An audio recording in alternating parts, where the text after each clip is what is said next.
warahmatullahi wabarakatuh. Bismillahirrahmanirrahim.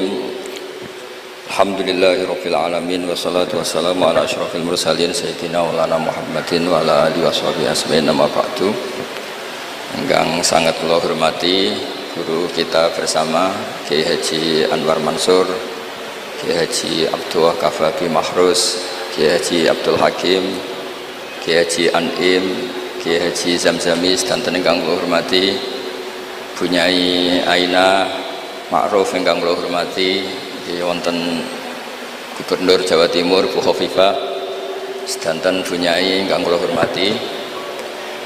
Niki kula sekedar dugi niku pun dadi anak yang berakhlak karimah. Dados kula boten perlu nyampean mau itu kata-kata tekotok niku pun saleh pol mriki diutus ning Aina lewat Gus Subab. Gus Subab niku putrane Mbah Mun. Terus kalau diteror satu orang tidak mandi ya dua orang. Semua niku kabeh diteleponi dulur kula, Gus kula. Waduh. Sing dereng ditelepon malaikat Jibril mawon. Untuk memaksa kula hadir. Kula wau matur Bu Khofifah, kula niku hanya mau undangan orang sepuh. Ternyata orang sepuh itu banyak. Teng Mbah Hamid Pasuruan sepupu Mbah kula, teng mriki gurune Mbah Maimun. Terus riyen Mbah Mun ngaji teng Lirboyo. Terus keluarga Lirboyo kadose memanfaatkan hak maksa. Kalau cerita sing ringan-ringan mawon bahwa benar Bu Khofifah tadi, berkah itu dimulai dari hal-hal sekeliling kita. Tapi karena saya sebagai kiai menekuni fikih-fikih perempuan, dulu itu ada Bahsul Masail begini Bu Khofifah, agak Bahsul Masail itu agak benar, tapi ya benar. Gimana hukumnya polisi dari perempuan, atau gimana hukumnya wanita jadi polisi. Nah ini Bu Neng Aina nggak usah Bahsul Masail, langsung eksekusi, langsung meraktekkan. Itu hampir semua musyawirin bilang haram karena polisi itu wilayah lelaki karena nangani penjahat, nangani kriminal. Tapi ada kiai yang agak unik, mungkin termasuk kita yang unik itu Pak Yai, kalau bandar narkoba itu kadang pengedarnya perempuan dan kadang disembunyikan di tempat yang nggak boleh tersentuh lelaki. Kalau semua polisi lelaki itu gimana itu solusinya? Walhasil terus kiai itu bilang ya udah boleh gitu. Terus karena nggak kebayang kan, misalnya disembunyikan di tempat-tempat tertentu, kemudian polisinya itu cowok. Semenjak itu terus ada maklum kalau polisi itu dari perempuan. Saya tidak tahu Arisalah ngirimkan yang diterima di Akpol itu berdasar fikih itu apa enggak, tidak tahu. Tapi yang jelas itu ada fikihnya juga. Jadi makanya mendengar itu penting, karena barokahnya mendengar itu kita menjadi tahu cara pandang orang lain. Dulu itu orang mengira kalau kiai besar diundang di musola kecil gak datang itu dulu dikira keangkuhan. Tapi semenjak ada sudut pandang, terus niki sekaligus hormat nama Ar-Risalah. Ar-Risalah itu nama kitab Imam Syafi'i paling terkenal. Jadi beliau itu diminta menulis kaidah usul fikih untuk kajian fikih. Yang meminta namanya Abdurrahman bin Mahdi. Ya, ini tadi saya juga memberi hadiah sama Gus Sofa sama Gus Alawi kitab Ar-Risalah. Kemudian ditulis tebel sampai sekitar 700 halaman, namanya kitab Ar-Risalah. Di situ ada kaidah-kaidah cara menganalisis Quran dan hadis. Dan itu berkahnya Masya Allah, akhirnya fikih kita tidak fikih harfiah, tapi fikih yang benar-benar bisa menjawab tantangan zaman. Di antara yang paling terkenal misalnya ibu saya itu namanya Yohanit, persis tabarruk sama namanya ibunya Nabi Musa. Khilah ya. Di fikih itu ada kitabul khilah, bab merekayasa hukum. Jadi Nabi Musa kita tahu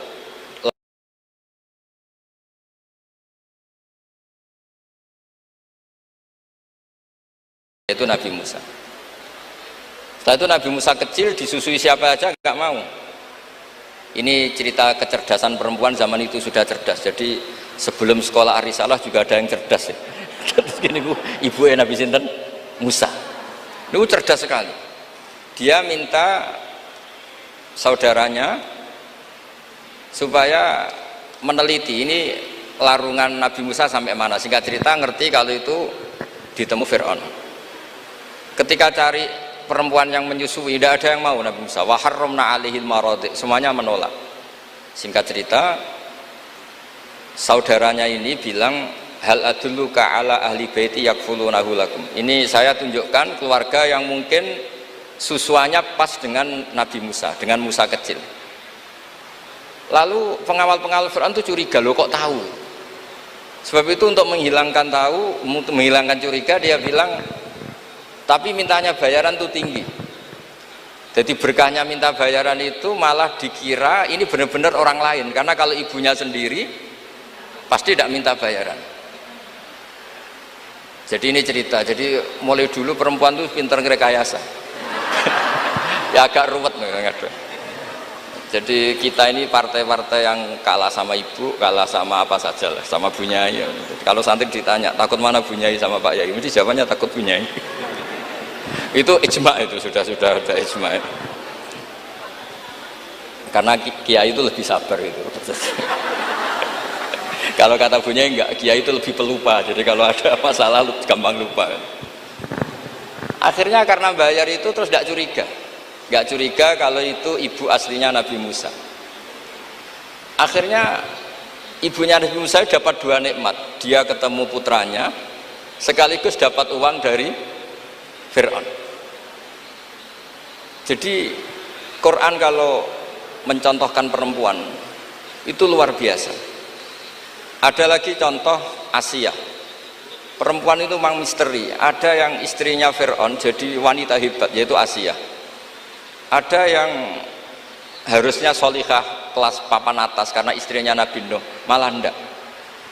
Sehingga pola-pola fikih perempuan, saya ulang lagi, pola-pola fikih perempuan itu Imam Syafi'i ngarang. Itu kalau sudah tentang perempuan itu ya pusing. Jadi ternyata pusing itu kalau ditarik ke atas. Itu dulu Rasulullah itu menghadapi Aisyah sama Fatimah itu ya pusing. Itu kalau Halah datang, Halah itu saudaranya Khadijah. Itu kalau datang itu betapa hormatnya Rasulullah. Makasih kamu datang mengingatkan pada Sayyidah Khadijah, pada Khadijah gini-gini. Itu Sayyidah Aisyah cemburu. Kenapa engkau mengingat Khadijah terus? Padahal Allah sudah mengganti yang lebih cantik daripada yang sudah tua. Pokoknya menyebut ajus, ajus itu tua, yaitu Khadijah. Gantian Sayyidah Fatimah yang tersinggung karena ibunya disebut ajus, tua. Nabi itu cara ngelola dua wanita ini, yang satu bangga dengan kecantikannya dan keperawanannya, dan Sayyidah Fatimah tertekan karena ibunya jadi korban, yaitu dianggap sepuh. Itu Nabi cara menyelesaikan itu unik. Bilang gini, Fatimah, kamu bilang ke Aisyah, sehebat-hebatnya kamu itu perawan dapat duda, sementara ibuku janda dapat joko. Terus mulai dulu ya kebanggaannya Rondo untuk Joko, itu mulai dulu. Tapi ini cerita, jadi ngelola perempuan itu ribet. Jadi kalau terlalu ke Aisyah, Sayyidah Fatimah cemburu. Kalau terlalu ke Sayyidah Khadijah, Sayyidah Aisyah cemburu. Jadi ya nggak ada solusinya memang. Jadi kalau kiai ngaji fiqhul mar'ah itu, fiqhul nisa itu nggak ada selesainya. Kata Nabi, khuliqat min dila'in a'wad, didesain dari iga yang bengkok. In dhahabta tuqimuhu kasartah, kalau kamu memaksa lurus patah, kalau kamu biarkan tetap bengkok. Ya kalau jalan harus bengkok ya biar bengkok aja, tidak usah dipaksa nopo lurus. Terus kalau suwun terutama teng Gus Sofa, Gus Alwi, teng putra-putra neng Aina, Ar-Risalah itu menjadi inspirasi hukum. Dulu zaman Imam Ghazali ada orang pamit mau jadi ahli fikih. Sama Imam Ghazali nggak boleh, udah kamu jadi dokter saja. Terus ditanya, kenapa engkau sebagai ulama kok malah fatwa saya jadi dokter? Kata beliau, banyak negara Islam yang karena nggak ada yang belajar dokter harus berobat ke dokter yang non Muslim. Begitu juga di dunia ekonomi, di dunia politik dan seterusnya dan seterusnya. Jadi itu yang dikenal dengan usul fikih. Dulu Imam Syafi'i itu bencinya sama orang kaya itu masya Allah, karena beliau lahir miskin dari komunitas miskin. Dan beliau referensinya miskin itu lebih menyelamatkan karena lebih ringan hisabnya. Itu malaikat bagian hisab. Kalau ngisab orang miskin kan pusing, nggak ada yang bisa dihisab kan. Mau dihisab apanya, hanya beras 1 kilo kan nggak ada dosanya kan karena darurat. Tapi setelah beliau ngaji usul fikih masyhur itu, beliau datang ke Muhammad bin Hasan As-Syaibani. Ini asal usul beliau ngarang kitab Ar-Risalah. Itu emas itu tumpuan di meja. Kalau ngitung uang itu di depan umum. Makanya ini juga jadi fikih. Makanya menurut saya kiai-kiai itu kalau ngitung uang banyak kesunatannya di depan umum, biar orang nggak kepikiran nyalami template. Karena uang kiainya sudah banyak. Itu Muhammad bin Hasan As-Syaibani itu kalau ngitung uang di ruang tamu. Imam Syafi'i ini penguatan terhadap nama Ar-Risalah Bunyai Aina, karena Ar-Risalah itu nama kitab Imam Syafi'i paling melegenda. Kenapa engkau ngumpulkan uang sebanyak ini? Engkau orang alim. Biasanya orang alim itu gak suka uang, gak suka harta. Terus Muhammad bin Hasan As-Syaibani ini guru kedua, termasuk guru kesekian lah dari Imam Syafi'i. Oh berarti saya orang alim, orang soleh gak punya uang. Iya orang alim biasanya gak punya. Sudah tak kasihkan orang fasik biar dipakai dugem, dipakai main perempuan, dipakai judi. Jangan, pakai jenengan saja. Kalau orang soleh nanti manfaat. Oh berarti orang soleh oleh sugih pun angsal. Semenjak itu Imam Syafi'i berpikir rubah. Awal perubahan itu karena beliau ngaji sama Muhammad bin Hasan Asy-Syaibani, beliau menjadi al-usuli, orang yang berpikir secara usul fikih. Lama-lama terus beliau ngarang kitab yang terkenal itu namanya kitab Ar-Risalah. Terus nama Risalah itu semoga nama yang tidak main-main, benar-benar nama yang mencerminkan keilmuan yang dalam. Karena di kitab Ar-Risalah itu Imam Syafi'i benar-benar menganalisis cara al-istimbat minal kitabi was sunnah. Ya, terus beliau kalau ditanya masyhur itu ya, apa dalilnya perempuan misalnya mimpin, beliau cerita ini wajadtum ra'atan tamlikuhum wa utiyat min kulli syai'. Semuanya itu ada dalilnya. Meskipun nanti ada aturan-aturannya, tapi Imam Syafi'i itu begitu fasih. Dan ini bisa kita lihat kalau kita belajar kitab Ar-Risalah, karena logika yang dibangun kayak tadi. Boleh nggak perempuan jadi polisi? Pertama pilihannya pasti tidak boleh, karena ada wilayah-wilayah yang ekstrim, takut diperkosa, takut mengalami pelecehan seksual macam-macam. Tapi ketika pertanyaannya dibalik, ketika kejahatan ada yang bentuknya nyuwun sewu pemerkosaan dan harus dites, terbukti tidak diperkosa apa-apa, terus kalau polisinya lelaki semua itu gimana ya? Begitu juga dokter kandungan, dulu tuh geger, dokter kandungan tuh boleh nggak dari lelaki, geger. Tapi setelah Basul Masail didatangkan dokter kandungan, itu dari 10 yang tes, itu yang lulus lelaki semua, yang perempuan nggak lulus. Karena ketika melihat pendarahan, si perempuan ini kaget terus pingsan. Akhirnya yang dablek-dablek ini yang lulus jadi dokter. Nah, akhirnya terus mulai ahli fikih itu mikir dari penjelasan tadi. Apalagi kalau menunggu lama, terus jaraknya jauh, dia harus ke tempat prakteknya malam-malam. Kan kadang bayi juga mintanya lahir 1:30 dini hari. Nah, itu kan juga repot itu kalau singkat cerita akhirnya mau tidak mau ahli fikih ini mendengar dengan kondisi-kondisi seperti itu. Lagi-lagi jawabannya di kitab Ar-Risalah. Jadi kitab Ar-Risalah itu kitab di mana Imam Syafi'i itu berargumen. Sama seperti tadi, kiai besar diundang di musola kecil itu kalau nggak datang, dulu dianggap sombong. Mentang-mentang sudah besar diundang musola kecil nggak mau. Tapi setelah ada fikih itu, pikirannya dibalik. Wong jatah kiai cilik kok dijupuk yo. Nah itu kalau toko-toko besar boleh di kampung-kampung kan kasihan yang ibu-ibu pedagang.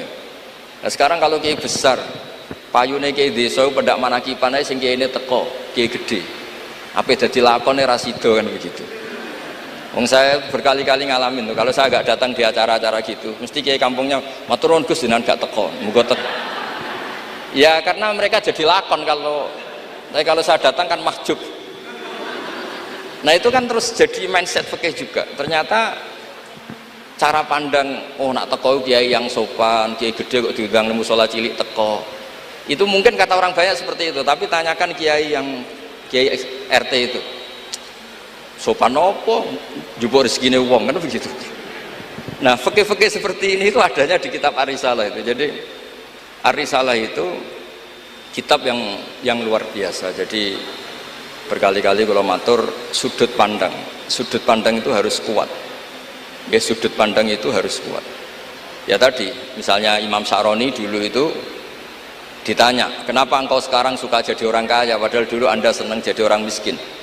Beliau cerita ada ulama ditanya seperti itu terus ngendikan li'afuza biladzatil khitab, supaya saya kalau ada khitabnya Allah itu tidak ngenes. Khitab apa? Wa anfiqu fisabilillah, kamu harus berderma di jalan Allah. Uang saja tidak punya kok disuruh berderma, supaya kalau baca Quran itu tidak ngenes teman-teman itu. Misalnya baca itu bi amalikum, saya tidak punya harta. Nah, ya semuanya walhasil saya minta lah, baru karena kitab Ar-Risalah itu yang miskin dia seneng karena nanti tidak ada hisab, yang kaya juga seneng karena lebih manfaat pada orang banyak, yang nggak jabat ya seneng karena meringankan hisab, yang jabat seneng karena pahalanya banyak karena ngurus orang nopo banyak. Kalau nu aslinya terkenal ini bukan seneng, nanti saat ini kalau bukan nanti ngurus median bukan nanti, pasrah pangeran sebuah urusan. Tapi dongo menolak itu gak bukan wani kalau pangeran. Mereka engkau nak sing wong carane ngaji gratisan gak liwat wong koyo kulo-kulo ngeten iki. Karena kalau yang terkenal itu semuanya matre, itu juga repot umat. Tapi nak kulo terkenal kulo yo repot. Terus la haula wala quwata illa billah wa hasbunallahu wa ni'mal wakil. Jadi kalau suwon niki memang diminta ngaji ilmiah ya. Kulo minta pondok ini harus menjadi pondok ilmiah. Yaitu misalnya ada dokter yang muslim, muslimah, soleh, solihah, anggap saja itu awal dari praktek islami di dunia apa? Kedokteran. Misalnya di kepolisian juga sama, di birokrasi juga sama, karena berkahnya hidup itu kalau dikawal orang soleh.